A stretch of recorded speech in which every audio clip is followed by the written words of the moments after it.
Hello everyone, good morning. इस video में UP PCS prelims और आरओ एरो प्रीलिम्स के बारे में बात करने वाला हूँ। I hope you are doing good. पढ़ाई वगैरह आपकी अच्छी चल रही होगी। इधर पिछले 3-4 दिनों में मेरे पास काफ़ी मैसेजेस आ रहे थे और वो एक चीज़ के रिगार्डिंग थे कि अब जो टाइम बचा हुआ है यहाँ से स्पेशली यूपी पीसीएस प्रीलिम्स के लिए, क्योंकि उसके बाद फिर आप आरओ एरो भी अगर आपको देना है तो रिवीजन का टाइम ही बचेगा, बहुत ज़्यादा टाइम आपके लिए शुरू से तैयारी करने का नहीं बचेगा।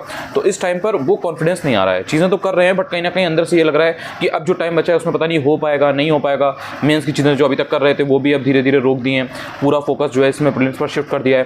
बट क्या इस समय भी डुएबल है और वो कॉन्फिडेंस क्यों नहीं आ रहा है और बहुत डर सा लग रहा है, एक स्ट्रेस क्रिएट हो रहा है, लगातार एक एंग्जाइटी सी बनी रहती है कि अगर इस बार नहीं होगा तो ये हो जाएगा, नहीं हुआ तो कैसे होगा, पेपर टफ भी आ रहा है, तरह तरह की चीज़ें हैं, कंपटीशन भी इतना ज़्यादा है, तो कैसे चीज़ें होंगी। देखिए इसमें आपको एक चीज़ को ध्यान रखना है, स्ट्रेस दो तरीके का होता है। एक स्ट्रेस ये होता है कि अंदर ही अंदर आपको पता है कि आप चीज़ें नहीं कर रहे हो, आपको रिग्रेट है कहीं ना कहीं, आपको पता है आप कर तो सकते हो लेकिन आपको टाइम नहीं मिल रहा है या कुछ और इश्यूज़ हैं जिनके चक्कर में आप बिजी हो, कहीं ऑक्यूपाइड हो और आप बेसिकली पढ़ाई नहीं कर पा रहे हो। तो कहीं ना कहीं आपका दिमाग ये चीज़ अंदर से जानता है कि आप पढ़ाई नहीं कर रहे हो तो आपका नहीं होगा या आपके लिए चीज़ें बहुत ही गड़बड़ हो रखी हैं। तो वो जो प्रेशर आ रहा है ना, वो जो स्ट्रेस आपको हो रहा है, वो जो एंग्जाइटी आपकी क्रिएट हो रही है वो रियल है। मतलब वो उसमें कुछ ऐसा नहीं है कि आप उसको 1-2 दिन अगर मन बहला लोगे या कुछ आप कर लोगे तो उससे आपका आउटकम चेंज हो जाएगा। तो वो अगर स्ट्रेस है तो वो सीरियस है, उसके बारे में अगर आप परेशान हो उसको लेकर के तो वो सोचने वाली बात है। लेकिन अगर आप बेसिक सारी चीज़ें कर रहे हो, जैसे काफ़ी लोग ऐसे हैं जो बेसिक चीज़ें कर रहे हैं, उन्होंने घटना चक्र को ढंग से पढ़ रखा है, 3-3, 4-4 बार पढ़ रखा है। जब 11 तारीख को एग्जाम हुआ था तब भी उन्होंने ठीक ठाक परफॉर्म किया था, ऐसा नहीं था कि बिल्कुल उन्हें आता ही नहीं था। जीएस में उनके 70 से 75 नंबर, 78-80 नंबर, इतने नंबर उनके 80 नंबर के आसपास बन रहे थे। जीएस हिंदी में भी वो 55 के आसपास नंबर बना रहे थे। तो 125-130 की रेंज में आप फॉल कर रहे हो बट फिर भी आपको एक डर सा बना हुआ है। तो उसमें आपको ये ध्यान रखना है कि जो भी बेसिक फंडामेंटल हैं, जो भी ऐसी चीज़ें हैं जो कोर बनाती हैं प्रिपरेशन का, वो आपकी चीज़ें तैयार है कि नहीं। अगर आपने इस समय तक घटना चक्र को बिल्कुल नहीं कर रखा है, अगर आपने प्रीवियस ईयर क्वेश्चन पेपर को बिल्कुल नहीं कर रखा है, मतलब आपको आइडिया ही नहीं है कि पिछले 5 सालों में यूपी पीसीएस ने क्या पूछा है, पिछले 5 सालों में आरओ एरो में एग्जाम कैसे हो रखे हैं, मतलब उसमें क्या क्या चीज़ें पूछी गई हैं, अगर ये सब आपको आइडिया नहीं है तो फिर जो आपको स्ट्रेस हो गई होगा। लेकिन अगर आपने ये सब चीज़ें कर रखी हैं, जो भी चीज़ें घटना चक्र ल्यूसेंट में नहीं दी हैं लेकिन वो एग्जाम में पूछी जाती हैं और आप उनको स्टैंडर्ड सोर्स से छाँट के कर ले रहे हो, या कोई कोचिंग के नोट्स भी अगर पड़े हुए हैं फॉर दैट मैटर और आपने उसमें से छाँट के पढ़ लिया, तो वो कहीं ना कहीं अगर आपका तब स्ट्रेस हो रहा है तो वो स्ट्रेस उतना बड़ी कोई बात नहीं है, उतना परेशान होने की जरूरत नहीं है, क्योंकि वो एक बेसिक सी टेंशन है, बहुत छोटी सी चीज़ है कि भाई आपका एग्जाम लगा हुआ है तो ऑब्वियसली आप सीरियस हो, आपने पढ़ाई भी की है, तो थोड़ा बहुत एक डर इंटैक्ट रहता है क्योंकि उसमें कुछ खोने के लिए है ना, आपके पास वहाँ पर कुछ एक रिस्क फैक्टर वहाँ पर आ रहा है। बट वो ऐसी चीज़ नहीं है कि आप उसको अगर मैनेज करोगे तो वो मैनेज नहीं होगा, उसको केवल मैनेज करना होता है, उस प्रेशर को मैनेज करना होता है, देखना होता है कि भाई मैं जो बेसिक चीज़ें हैं उनको फॉलो कर रही हूँ, मैंने जितनी भी ऐसी चीज़ें हैं जो हर एक इंसान कर रहा है वो बेसिक मैं करके जा रहा हूँ, तो अगर वो सही करेगा तो ये क्वेश्चन मैं भी सही कर लूँगा। बहुत कोई टफ क्वेश्चन आएगा तो उसके लिए भी गलत टफ है, मेरे लिए भी टफ है, वहाँ से आप पीछे नहीं होगे। और ये सब चीज़ें जो आपने पढ़ी, जो पिछले 1 साल से 6 महीने से 8 महीने से लगातार आप अपनी जर्नी में हो, प्रिपरेशन की जर्नी में हो, तो उसमें जो आप गलतियाँ कर रहे हो उनको आप सीख रहे हो कि नहीं, ये बहुत इंपॉर्टेंट है, उनसे सीखो कुछ। भाई देखो, मतलब 1-2 दिन बीच में इसी के लिए ब्रेक भी ले सकते हो। इवन जैसे आज संडे है तो संडे को आज रेस्ट करो तो उसमें देखो यार कि इधर मैं पिछले 1 हफ्ते में 2 हफ्ते में मैंने क्या पढ़ाई की और जो मैं पढ़ाई मैंने की है क्या वो सही डायरेक्शन में की है, उससे मुझे आउटकम कितना मिला। जो चीज़ें मैंने पढ़ी, सपोज मैंने इन्वायरमेंट में 1 हफ्ते दिया या पॉलिटी में मैंने 1 हफ्ते दिया, 2 सब्जेक्ट मैंने 1 हफ्ते पढ़े, तो अब उसमें जो चीज़ें मैंने पढ़ी हैं क्या वो एग्जाम में आती हैं या फिर आप वो चीज़ें पढ़ रहे थे जो एग्जाम में आती नहीं है। तो ये सब बीच में आपको एक रियलिटी चेक लेना चाहिए, देखना चाहिए, एनालाइज करना चाहिए, थोड़ा सा इंट्रोस्पेक्ट करना चाहिए। फिर उसमें देखो कि जो गलतियां आपकी हो रही हैं आप उन पर कितना काम कर रहे हो। जैसे आपने देखा कि चीज़ें आपकी पढ़ी हुई तो हैं, बिकॉज आप 1 साल से 2 साल से जर्नी में हो, पिछले 6 महीने में आपने बहुत पढ़ाई कर रखी है, तो आपको चीज़ें मालूम तो हैं कि ऐसा कुछ है, करंट अफेयर्स भी आपको कुछ चीज़ें मालूम है, लेकिन एग्जैक्ट आपको कुछ नहीं मालूम है। आप 2 ऑप्शंस के बीच में डाउटफुल रहते हो, तो आपको वहाँ पर रिवीजन करना है, रिवाइज ज़्यादा से ज़्यादा करना है। तो ये चीज़ आपको पता होनी चाहिए, मतलब ये चीज़ आपको फिर आपको अपनी गलती पता लगी ना कि आप रिवाइज नहीं करते हो, तो फिर अपना रिवीजन का टाइम अलग से निकालो, 1 से 2 घंटे रिवाइज ही करो, भले ही उसमें एडिशनल कुछ नया मत पढ़ो, लेकिन उसमें देखो कि भाई ये 1 घंटे मेरी ये कमी है तो इसको मुझे दूर करना है। अगर टेस्ट में आप जब टेस्ट अटेम्प्ट करके, जैसे अब ये इस समय जो ये टाइम चल रहा है ना, ये टेस्ट लगाने का सबसे सही समय है, एप्ट समय एकदम, क्योंकि यहाँ से 2 महीने के आसपास बचे हुए हैं यूपी पीसीएस प्रीलिम्स के लिए। एग्जाम के 15 दिन पहले टेस्ट नहीं लगाए जाते हैं, उस समय हल्का फुल्का जो कुछ चीज़ें आपने जो टेस्ट सीरीज से नोट्स बनाए जाते हैं ना वो देखा जाता है। एग्जाम के पहले तक भी वो 3-4 दिन पहले तक भी वो देख सकते हो, लेकिन एग्जाम के 3-4 दिन पहले, 5 दिन पहले, इवन लास्ट हफ्ते के पहले भी टेस्ट नहीं लगाए जाते हैं। जैसे आपके 27 अक्टूबर को एग्जाम है, 20 अक्टूबर तक जितने टेस्ट देने हैं दे लो, उसके बाद मत देना। आपने कोई टफ टेस्ट दिया, आपने कोई ऐसा टफ टेस्ट दिया उसमें आपके नंबर कम आए, आपका मोरल डाउन होगा, आपका जो मोटिवेशन है वो आपकी जाएगी, आप अंडर कॉन्फिडेंट भी हो सकते हो अगर आपके नंबर कम आए। पेपर आपका टेस्ट बहुत अच्छा हो गया तो आपको लगेगा अरे इस बार तो हम 150 ले आएंगे, इस बार तो मेरे 120 क्वेश्चन सही हो जाएंगे। वो भी कहीं ना कहीं सही नहीं है, क्योंकि आप फिर बहुत कैजुअल हो सकते हो अपनी अप्रोच में जब आप एग्जाम को अटेम्प्ट करते हो फाइनल दिन। तो इसलिए आपको एक बैलेंस अप्रोच लेकर के चलना है। तो इस समय जब आप टेस्ट लगा रहे हो ना, जैसे आज संडे है तो आई एम एक्सपेक्टिंग कि आप लोग आज टेस्ट लगाओगे, फुल लेंथ दो चाहे सेक्शनल दो। सेक्शनल अगर कोई आपका सब्जेक्ट वीक है तो उसके सेक्शनल टेस्ट लगा लो, सेक्शनल नहीं मिल रहे हैं कोई बात नहीं, आप ट्राई करो कि आप फुल लेंथ टेस्ट लगाओ। तो फुल लेंथ टेस्ट में देखो यार कि कौन सा सब्जेक्ट मेरा वीक जा रहा है, कौन से सब्जेक्ट से क्वेश्चन मेरे इजीली बन जा रहे हैं, कितने क्वेश्चंस ऐसे हैं जो मैं इजी टू मॉडरेट कैटेगरी में रख पा रहा हूँ या रख पा रही हूँ, और मैं वहाँ से इतने क्वेश्चन तो कर ही ले आती हूँ। तो उससे पता लगेगा आपको कि भाई आपके 70 से 80 क्वेश्चन तो कम से कम सही हो ही रहे हैं। अगर 70-80 से कम हो रहे हैं, देखो ये भी एक चीज़ है, अगर 70-80 से कम हो रहा है तो अभी आपको बहुत ज़्यादा पढ़ने की ज़रूरत है।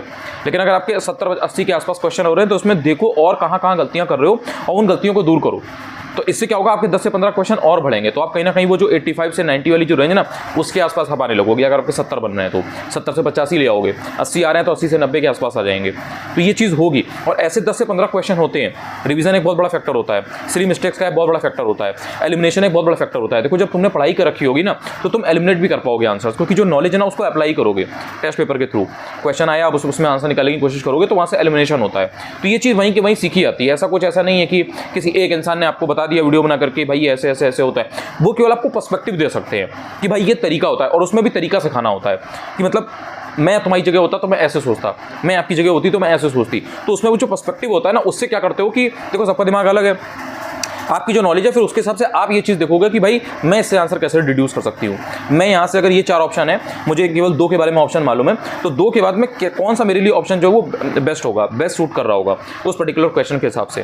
तो ये फिर वो सब चीज़ें धीरे धीरे आती हैं। लेकिन जब नॉलेज आपके पास होगी तो वो चीज़ काम करेगी। अब 4 ऑप्शन में अगर चारों नहीं मालूम है तो फिर वो एलिमिनेट नहीं कर पाओगे, वो फिर केवल गैस है, एकदम रैंडम तुक्का है, और वो 10 में से 9 बार आपका गलत होगा, 8 बार गलत होगा।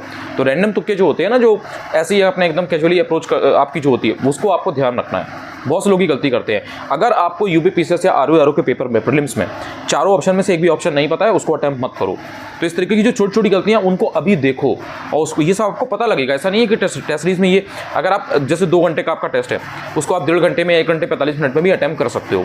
लेकिन उसके बाद जो उसकी एनालिसिस है कि कितने सब्जेक्ट में आपके कितने क्वेश्चन गलत हुए, कौन सा सब्जेक्ट आपका वीक जा रहा है, कहाँ पे कुछ ऐसी गलतियाँ हैं जो आपको करनी ही नहीं थी और वो आप अभी भी गलती कर रहे हो, तो वो सारी गलतियाँ आप अलग से नोट डाउन कर लो छोटे छोटे पॉइंटर की फॉर्म में और उनको फिर काम करना शुरू करो। डेली उन पर ध्यान देना शुरू करो। आपने देखा अगर कि मेरा एनवायरमेंट और पॉलिटी बहुत गलत हो रहा है, एनवायरमेंट पॉलिटी को फिर से 2 हफ्ते चला दो, मतलब उसको 15 दिन इन दोनों सब्जेक्ट को पढ़ो, साइड में 1-1 घंटे पढ़ते रहो। आप देखोगे 15 दिन के बाद जब टेस्ट दोगे तो आपके क्वेश्चन गलत नहीं होंगे, आप बेटर परफॉर्म कर पाओगे। तो स्ट्रेटेजिकली चलो। प्लानिंग अगर स्ट्रांग होगी तो स्ट्रेस कम होगा, इस बात को समझो। अगर स्ट्रेस कम करना है ना और लग रहा है कि होगा नहीं होगा, देखो एकदम श्योर शॉट कोई गारंटी नहीं होती है कि भाई कोई भी अगर आपको ये कह रहा है कि एकदम 100% ये कर लो ये हो जाएगा, एकदम श्योर शॉट 100% गारंटी किसी चीज़ की नहीं होती है। चांसेस बढ़ जाते हैं। अगर आपने ये सब चीज़ें कर ली तो आपके 99.99% तक चांसेस हो जाएंगे। तो इस चीज़ को आपको समझना है। पेपर बहुत अनसर्टेन होता है, कुछ चीज़ें आपको अपने माइंड को इतना शार्प कर लेना है कि आप वहीं पर डिसाइड कर पाओ, कैलकुलेट कर पाओ कि इतने क्वेश्चन आ रहे हैं, इसमें मुझे ये टफ लग रहा है, ये इजी लग रहा है, पेपर और लोग के लिए भी इतना होगा। अब ये सब आपने पढ़ाई कर रखी होगी तो ही जज कर पाओगे पेपर का जो लेवल है, उसको तभी समझ पाओगे। अगर आपने ठीक ठाक पढ़ाई नहीं कर रखी है तो आप वहाँ पर समझ ही नहीं पाओगे कि पेपर का लेवल कैसा है, स्टैंडर्ड कैसा है। इसको भी समझना बहुत ज़रूरी होता है रियल टाइम में। रियल टाइम मतलब वो जो 2 घंटे चल रहे हैं ना, उसी में आपको फिगर आउट करना होता है कि कितना अटेम्प्ट जो क्वेश्चन मैं अटेम्प्ट कर रहा हूँ या कर रही हूँ वो कितना सही होगा, कितना इनफ होगा। तो ये आपको देख करके चलना है। अपनी एक्यूरेसी को अभी से देखो कि कितने % आ रही है। तो जो आप बार बार रिवीजन करोगे ना, उससे आपकी एक्यूरेसी इंक्रीज होगी।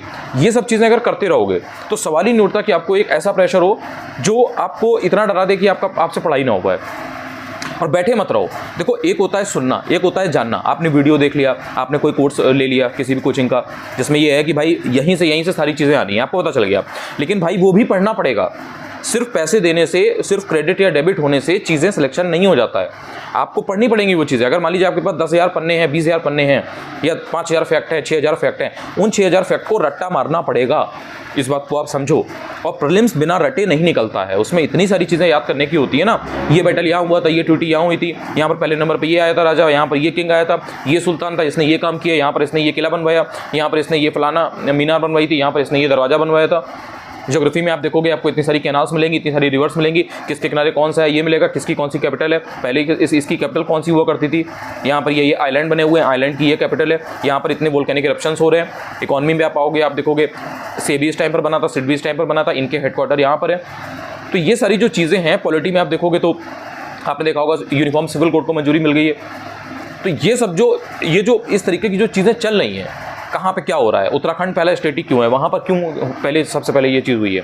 तो इस तरह की जो ये चीज़ें हैं ना, इनको आपको देखते रहना है, अपडेट करते रहना है। एनवायरनमेंट में कौन कौन से इशूज़ चल रहे हैं, कौन सी प्रोटोकॉल है, ग्रीन हाउस इफेक्ट क्या होता है, क्लाइमेट चेंज क्या होता है, जो कार्बन से रिलेटेड जितनी भी चीज़ें चल रही हैं, कार्बन एमिशन को जो होता है उसको कैसे कम करते हैं, उससे रिलेटेड ग्लोबल इन्वायरमेंट फैसिलिटी क्या है, वर्ल्ड इकोनॉमिक फोरम है वो कौन कौन सी चीज़ें निकालता है, कौन कौन सी रिपोर्ट वो निकालता है, हाल में अभी कौन सी मेन 3-4 रिपोर्ट निकली हुई हैं या इंडेक्स निकली हुई हैं जो इंपॉर्टेंट है, कौन कौन से हाल में डिफेंस एक्सरसाइजेज हुई हैं, कौन से इंडियन नेवल शिप जो हैं INS जो होते हैं वो इस समय इंडिया में हाल में कमीशन हुए हैं, किसने बनाए थे वो, ये सब चीज़ें इंपॉर्टेंट है। तो ये सब चीज़ें जब आप ध्यान से पढ़ोगे तो फिर आपको पता चलेगा ये इंपॉर्टेंट है, ये मुझे याद है, तो कॉन्फिडेंस आएगा।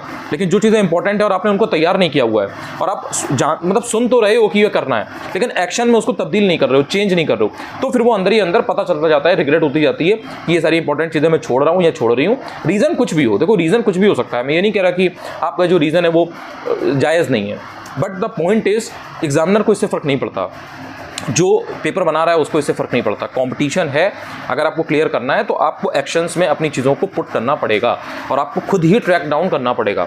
मैं या कोई भी इंसान आपको समझा सकता है, शेयर कर सकता है, आपको एक टॉर्च बीरर की तरह हो सकते हैं कि भाई तुमको बता दिया, शेयर कर दिया, बट आपको स्टेप लेना पड़ेगा। आपने सुन लिया, जान लिया, अब उसको इम्प्लीमेंट करो। 100 में से 10 लोग ऐसे होंगे जो इम्प्लीमेंट करेंगे तो वो ऑब्वियसली आगे जाएंगे, 90 लोग ऐसे होंगे जो सुन लेंगे बट वो उनके पास ये कैपेसिटी नहीं होगी कि वो उस चीज़ को इम्प्लीमेंट कर पाएँ। तो जो एग्जीक्यूट नहीं करेगा उसे रिजल्ट नहीं मिलेगा, इस बात को समझो। पता सबको है, रिसोर्सेज सबको पता है, बुक सबके पास है, बेसिक चीज़ें सबको पता है, उतना भी नहीं करता ना इंसान, उतना भी नहीं करता तो उसको वो चीज़ भी नहीं मिलती, और जो कर ले जाता है उसको वो चीज़ मिलती है, वो रिजल्ट देख पाता है। ये जितनी भी चीज़ें बताई हैं ये सब करोगे ना, 2 हफ्ते के अंदर ही आपका एकदम माइंडसेट शिफ्ट हो जाएगा। आपको दिखाई देगा कि भाई मेरे चांसेस बहुत अच्छे हैं, चाहे लोग 5 लाख लोग एग्जाम में बैठ रहे हो, चाहे UPSC वाले एग्जाम में बैठ रहे हो, चाहे कोई सिलेक्टेड बैठ रहा हो ना बैठ रहा हो, लेकिन मेरा इस बार बहुत मैं तगड़ा कॉम्पिटिशन देने वाला हूँ। मैं यहाँ से हार मानने वाली नहीं हूँ, मेरा बहुत अच्छा एक लेवल इस बार मेंटेन हो चुका है, मेरे आराम से 85 से 90 बन रहे हैं। और टेस्ट में जो नंबर आते हैं ना वो कॉन्फिडेंस देते हैं। अब स्कोर अगर कम आ रहा है तो वो उसमें जो बेसिक लेवल की चीज़ें हैं, जो बेसिक लेवल की एनर्जी आपको पुट करनी होती है एग्जाम में, प्रिपरेशन में या हर सब्जेक्ट में, वो नहीं करोगे तो नंबर नहीं बनेंगे। देखो ये बहुत बेसिक सी बात है। पॉलिटी में अगर आपने आर्टिकल्स नहीं पढ़ रखे हैं, अगर पॉलिटी में आपने प्रेसिडेंट के बारे में नहीं पढ़ रखा, सुप्रीम कोर्ट हाई कोर्ट के बारे में नहीं पढ़ रखा है, आप उसमें अगर फंडामेंटल ड्यूटीज़, DPSP और फंडामेंटल राइट्स इनके बारे में ही नहीं जानते हो, तो आपके पॉलिटी के जो क्वेश्चन आएंगे वो गलत होंगे। इसमें कोई रॉकेट साइंस नहीं है ना, बहुत कॉमन सेंस की बात है। कॉन्स्टिट्यूशनल अमेंडमेंट पूछे जाते हैं, पंचायती राज पूछा जाता है, आप अपने दिल पे हाथ रख के पूछो, खुद से जवाब क्वेश्चन करो, ये सवाल करो कि क्या आप बेसिक चीज़ें कर पाए हो। बेसिक चीज़ें करोगे तो बेसिक चीज़ों से क्वेश्चन आते हैं। कोई इंसान अगर आपको ये बता रहा है कि नहीं बेसिक लेवल से क्वेश्चन नहीं आते हैं, ना बेसिक लेवल से आएंगे, तो आपको बेवकूफ़ बना रहा है। सीधी बात है भाई, उससे परेशान मत हो। सुन लिया, देख लिया, ठीक है, जाने दो भाई, एक कान से सुनो, दूसरे कान से निकाल दो। पेपर एनालाइज तो किया होगा ना, पेपर आपने भी तो देखा होगा ना। मान लो कोई इंसान कह भी रहा है कि नहीं ऐसा नहीं होगा, ऐसा नहीं होगा, ऐसा नहीं होगा, भाई ठीक है, उसका अपना कुछ होगा। आप देखो ना, आपके पास भी तो दिमाग है ना, आप ये देखो भाई पेपर कैसा आ रहा है।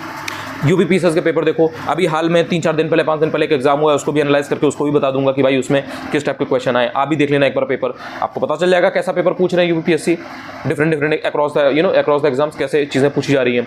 तो जो RO के एग्जाम हुए हैं, जो UPPSS का एग्जाम हुआ है, जो APS का एग्जाम हुआ था, उनमें GS के क्वेश्चन को देखो ना कि लेवल क्या है और क्या चीज़ें रिपीटेड आती हैं या नहीं आती हैं, थीम की थीम रिपीट होती है कि नहीं होती है। सारे क्वेश्चन मतलब अगर मान लो 100 क्वेश्चन आ रहे हैं GS के या 150 क्वेश्चन आ रहे हैं, 150 के 150 कहीं ऐसी जगह से आ जाते हैं कि कहीं और से नहीं आते हैं, वो कहीं नहीं है, केवल एक पर्टिकुलर मटीरियल में है या एक पर्टिकुलर किसी किताब में है। इट डजंट मेक सेंस ना यार। तो फालतू में परेशान होने की जरूरत नहीं है। जो चीज़ें UPSC पूछता है उनको तैयार करोगे, नंबर भी बनेंगे, कॉन्फिडेंस भी रहेगा।